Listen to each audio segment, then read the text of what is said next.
At the end of the last episode, I told you the thesis of the entire series. Process must be rebuilt assuming AI is a core collaborator. Now, I can already hear the executive response to that. It's the same response I get on every client call. Christian, we don't have the time or the budget to rebuild every process in our company. Can we just use AI to make what we already do faster? Here's my answer, and I want you to sit with it.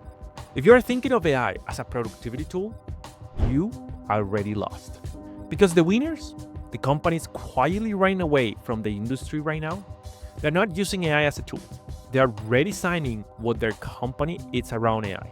And the gap between those two choices is measured in zeros. I'm Cristian Fournies. This is episode 4 of the AI Productivity Paradox. Today, I'm going to show you what actually changed on the other side of the redesign. The specific transformations that separate companies using AI as an assistant from companies designing AI-native operations. And I'm going to show you with the real numbers, not projections, output. Here is the illusion that's trapping most leaders right now. They believe AI is a productivity tool, which means they look for productivity tasks to apply to it. Faster email summaries, quick meeting notes, automated report generations, boilerplate drafting, invoice reconciliation, all task levels, all individual employee, all inside the existing boxes on the org doc. This is what I call the task level optimization mindset, and it has a ceiling, a very specific ceiling that every company hits around 6 months in. You know what the ceiling looks like? Every knowledge worker says about 90 minutes a day. Reports gets reading faster. Emails go out faster. Meeting gets summarized. Everyone else agree the tool is helpful. Nobody can point to a P&L in. Because here's what task level optimization does. It gives individuals more slack. It does not give the company more output. Remember the Stanford study I referenced in episode 1? They studied 200,000 US households using ChatGPT. People got 76 to 176% more efficient at digital chores. But what did they do with the same time? Was social media, streaming, leisure. The productivity showed up in the individual. It didn't show up in output. The same thing happens in your company. Task level AI give your team breathing room, which is lawful, but it's not a business result. So what does the other side look like? AI native operation means you stop asking how can AI help this role, and you start asking, if I could redesign the company from scratch today, which AI as a core collaborator, what will it look like? That question changed everything. Let me show you how. Decisions flow. In a pre-AI company, decisions flow up through approval chain. Managers review the analyst work. Directors reviews the managers. VP review the director.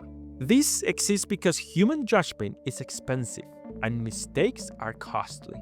So you batch the oversight. In a AI native company, AI handles the baselines review in real time. Compliance, quality, anomaly detections, and the human judgment get concentrated on the decisions that actually matter.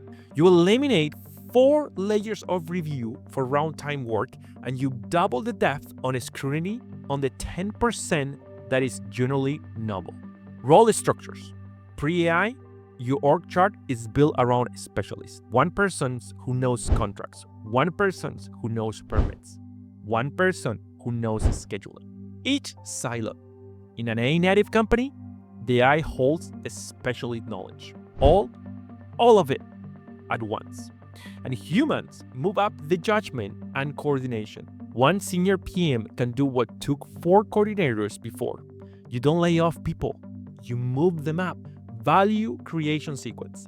Pre-AI, a contractor's bid to deliver cycle looks like an estimator bids. PM reviews, contract negotiates, scheduler plans, foreman executes, linear, sequential, each step waiting on the last. In an AI native version of this same cycle, bid generations, constructability review, schedule feasibility, and margin analyst all happen in parallel because AI runs them simultaneously, and the human only reviews the integrated output. This is not a tool change. This is a company redesign. I want to give you 3 data points from companies I have worked with. These are not projection. This happened. Company 1, mid-size general contractor. Before redesign, 1 senior estimator producing 1 bid per day. That is a standard industry volume. After we redesigned the bid to submission workflow with AI embedded from intake onward, not bolted on the estimator keyboard, but embedded into how information moved through the company, the same estimator is now producing 5 quality bids per day. Not rough draft, qualified, win rate appropriate bids, 5 times output, same person, same headcount.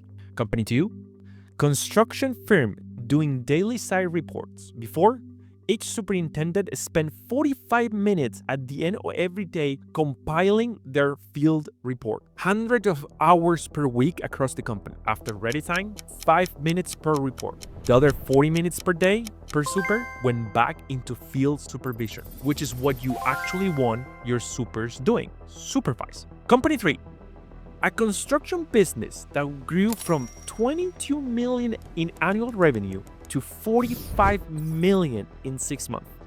Not acquisition, no major market shift, same team. They redesigned 3 core processes: bid intake, project scheduling, and change order management around AI decision points. The rest took care of itself. Now, I want you to hear what's not on those numbers. These companies did not implement AI. They didn't buy more license than anyone else. They didn't have better AI than their competitors. They had the same AI. What they had was the redesign. This is what the research from Georgia State and Perkins University was showing at the aggregate level.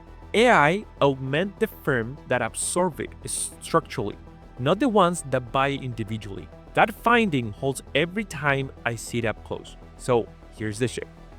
The real ROI of AI is not productivity, it's a structure leverage. AI handles the cognitive load and humans move to a higher order decision. That's not productivity tool, that's a redesign of what the business is. And the companies that do this while their competitors are still saving 90 minutes a day on email, those companies are going to rewrite the cost structure, their speed to market, and their margin profile over the next 24 to 36 months. The gap widens quietly, and by the time it's visible, it's too late to close. Which leaves us one final question, and it's the one that stopped most leaders from doing any of this. If redesign is the key, who knows how to do it without breaking the company?